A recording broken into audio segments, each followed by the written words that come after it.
इब्राहिम को बाइबल में विश्वासियों का पिता कहा गया है।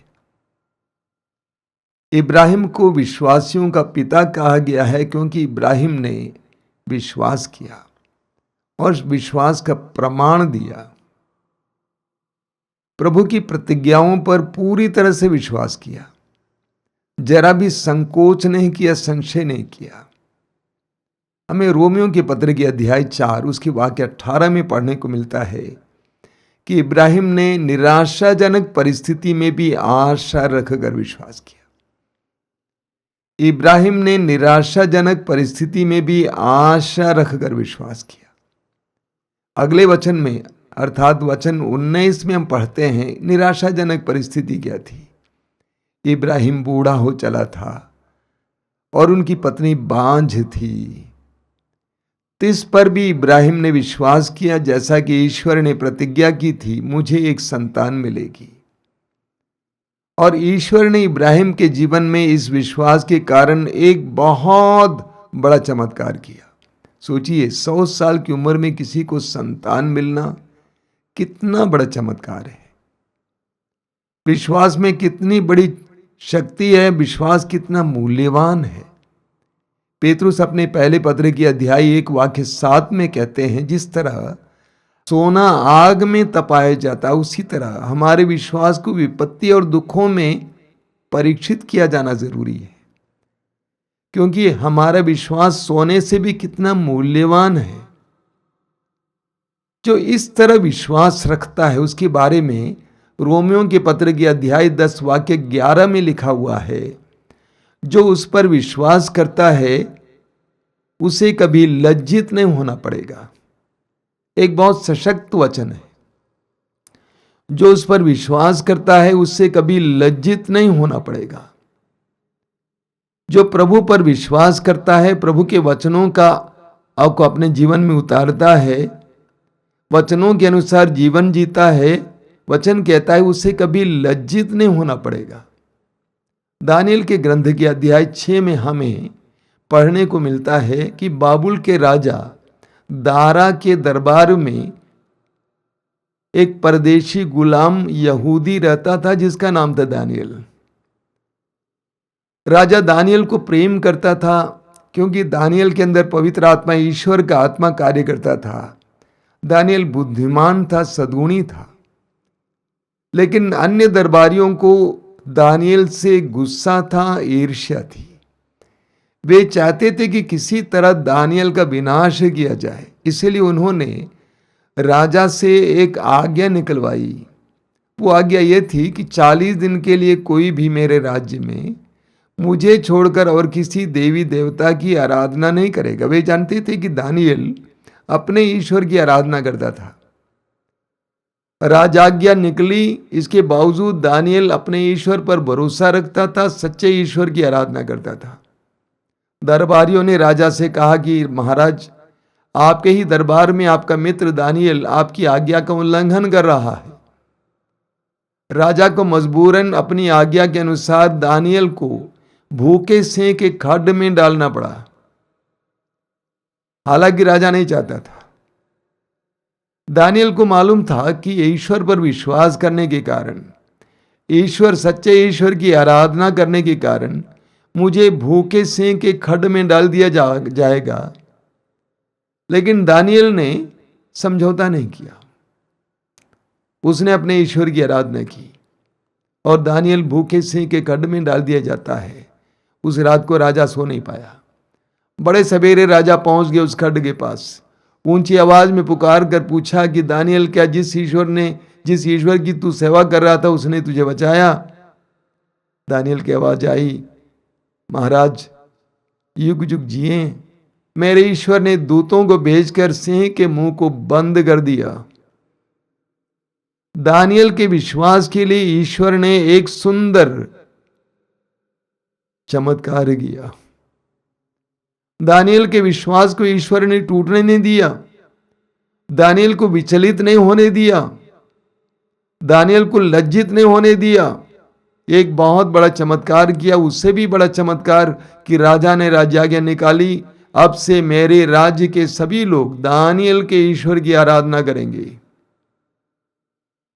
जो ईश्वर पर विश्वास करता है उसे कभी लज्जित नहीं होना पड़ता है। स्तोत्र 34 में उसके वाक्य 8 में लिखा हुआ है, बहुत सुंदर वचन है। प्रभु का दूत उसके भक्तों के पास डेरा डालता और विपत्ति से उनकी रक्षा करता है।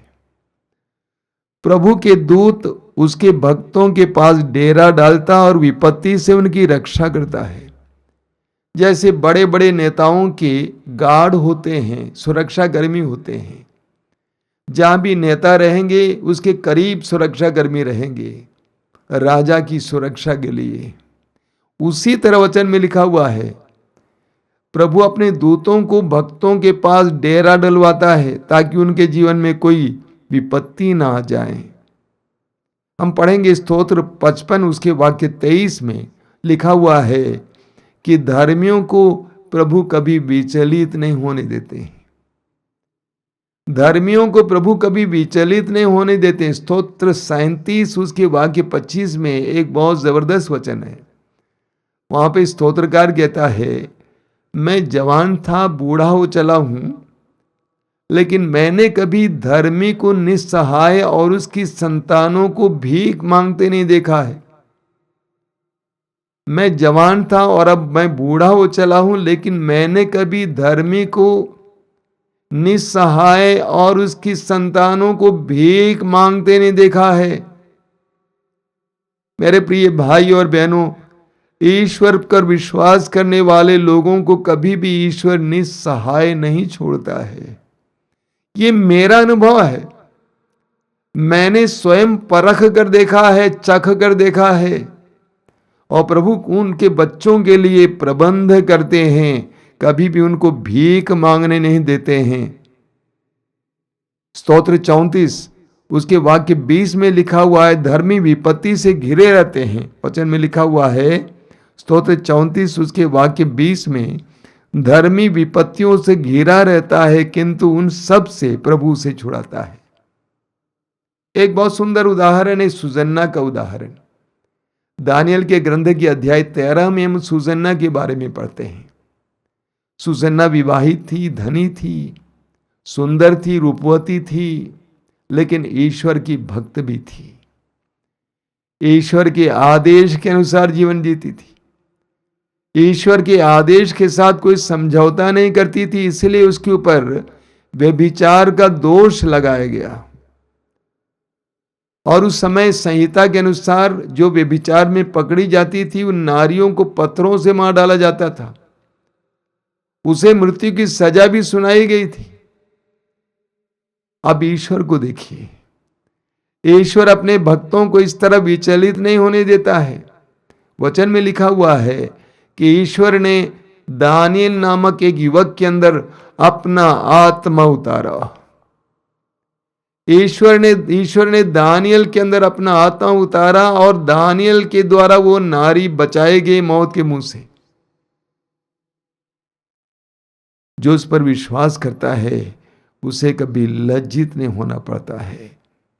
स्तोत्र 125 उसके वाक्य 2 में लिखा हुआ है, जिस तरह यरूशलेम पर्वतों से घिरा हुआ रहता है, जिस तरह यरूशलेम पर्वतों से घिरा हुआ रहता है, उसी तरह प्रभु अपनी प्रजा को घेरे रहते हैं। प्रभु अपने प्रजा को घेरे रहते हैं। प्रभु की कृपा अपने भक्तों को घेरे रहती है। प्रभु अपने विश्वासियों और भक्तों को कभी विचलित नहीं होने देते हैं। कुछ दिन पहले एक दंपति करीब 18-20 किलोमीटर दूर से आश्रम आए और पहली बार वो मुझसे मिल रहे थे। बड़े अच्छे लोग थे, सद्गुणी, कम बोलने वाले, अच्छे भक्त। कमरे में आए, उन्होंने कहा कि 9 साल से आश्रम में आ रहे हैं। उन्होंने अपना साक्ष्य सुनाया कि कहा कि हमारी शादी हुई करीब 15 साल पहले। हमारे पास कोई संतान नहीं थी। 9 साल पहले तक कोई संतान नहीं थी। इतना ही नहीं, पत्नी बहुत ज्यादा अवदूतों से ग्रस्त थी। न जाने कहां कहां उसको पति ले गए। लेकिन कोई फायदा नहीं हुआ। अंत में पति के मन में एक विचार आया कि हम क्यों ना चर्च ले जाएं, क्यों ना हम गिरजाघर ले जाएं। और उनके घर के पास एक छोटी सी कलीसिया थी, वहां पर वो नारी जाया करती थी। लेकिन अवधूत इतना भयानक थे कि वहां के पास्टर ने कहा कि आप मातृधाम आश्रम ले जाइए। उस समय से वे आश्रम आने लगे, प्रार्थना में भाग लेने लगे। उन्होंने कहा कि 1 साल के अंदर उनको एक संतान मिली, जबकि बनारस के बड़े से बड़े डॉक्टरों ने कहा था कि उस नारी के गर्भाशय की नली बंद है, वो कभी भी मां बन ही नहीं सकती है। लेकिन प्रभु ने 9 साल पहले उनको एक संतान दी, एक बेटी दी, और उन्होंने उस बेटी का नाम मेरी रखा है। स्तोत्र 34 वाक्य 6 में लिखा हुआ है, प्रभु की ओर दृष्टि लगाओ और आनंदित हो जाओ, तुम फिर कभी निराश नहीं होगे। प्रभु की ओर दृष्टि लगाओ और आनंदित हो जाओ, तुम फिर कभी निराश नहीं होगे। बहुत सारे उदाहरण हैं जो मैं आपके सामने रख सकता हूं। एक बार मैं अपने कमरे की ओर आ रहा था, एक 14 साल की लड़की ने मुझे रोक दिया, कहा कि स्वामी जी आपको बैठना है, मैं आपको अपना साक्ष्य सुनाऊंगी। मैं 2 मिनट के लिए बैठ गया। बड़ी जल्दी जल्दी उस लड़की ने कहा, मालूम है आपको मेरे पिताजी मिस्त्री का काम करते हैं। पहले वो बहुत शराब पिया करते थे, काम से वापस लौटते समय शराब पी के आते थे और तोड़फोड़ करते थे, मां को मारते थे। लेकिन मेरी मां और मैं, हम दोनों विश्वास के साथ प्रभु के सामने रो रो कर प्रार्थना करते थे। हम दोनों रो रो कर प्रार्थना करते थे। आज मैं आपको बताने के लिए आई हूं, इन दिनों मेरे पापा जी वापस आते हैं काम से, तो फ्रेश होने के बाद बाइबल लेकर बैठ जाते हैं। जो प्रभु पर विश्वास करते हैं उन्हें कभी लज्जित नहीं होना पड़ेगा। दानियल के ग्रंथ के अध्याय 3 उसके वाक्य 40 में लिखा हुआ है, जो तुझ पर भरोसा रखने वालों को कभी निराश नहीं होना पड़ेगा। इस आश्रम में रहकर पिछले 30 वर्षों से मेरा यह अनुभव रहा है। कितने ही सैकड़ों लोगों के जीवन में प्रभु ने अपने चमत्कार प्रकट किए हैं। कितने निराश लोग आते हैं, टूटे फूटे आते हैं, लेकिन वे प्रभु पर भरोसा रखने लगते हैं, प्रभु पर विश्वास करने लगते हैं, और मैं देखता हूं कि उनके जीवन में कैसे परिस्थितियां बदल जाती हैं। ईमानदारी से उस वचन को मैं आपके सामने दोहराना चाहता हूं जो मैंने आपके सामने रखा, जो उस पर विश्वास करता है उससे कभी लज्जित नहीं होना पड़ेगा। जो उस पर विश्वास करता है उससे कभी लज्जित नहीं होना पड़ेगा। आज मैं आपके सामने एक प्रतिज्ञा के रूप में ये प्रभु का वचन रखना चाहता हूं। हम पढ़ेंगे स्तोत्र 25 में, स्तोत्र 25 के वाक्य 3 में लिखा हुआ है, बहुत सुंदर वचन है, जो तुझ पर भरोसा रखते हैं वे कभी निराश नहीं होते। जो तुझ पर भरोसा रखते हैं वे कभी निराश नहीं होते। निराश वे होते हैं जो अकारण तुझे त्यागते हैं। इस आश्रम में रहकर मैंने सैकड़ों ऐसे लोगों को भी देखा है जो आए और गए, वे भटकने वाले होते हैं। जितने लोग आए, विश्वास किए, प्रभु पर भरोसा रखना शुरू किए, उनके जीवन में प्रभु ने खुलेआम चमत्कार दिखाया। लेकिन जो आते हैं और अकारण छोड़ देते हैं, वे परीक्षा लेने वाले होते हैं, परखने वाले होते हैं, भटकने वाले होते हैं, वे निराश होते हैं। आंखें बंद कीजिए, आइए हम प्रार्थना करें। प्रभु यीशु, धन्यवाद देता हूं तेरे इन पवित्र वचनों के लिए। तू चाहता है कि हम विश्वासी बने। तू चाहता है कि हमारे जीवन में तू चमत्कार और चिन्ह प्रकट करे, लेकिन उसके लिए तू चाहता है कि हम विश्वासी बने और तुझ पर भरोसा रखना सीखें। तेरे पवित्र वचन के अनुसार हमें जीने की कृपा दीजिए। जिस तरह तेरे वचन में लिखा हुआ है, जो उस पर भरोसा रखते हैं, विश्वास करते हैं, उसे कभी लज्जित नहीं होना पड़ेगा। प्रभु तेरे इस पवित्र वचन पर हम विश्वास करते हैं हमें इस वचन पर विश्वास करने और तुझ पर भरोसा दृढ़ करने के लिए कृपा दीजिए। धन्यवाद यीशु, धन्यवाद। तेरी स्तुति, तेरी आराधना।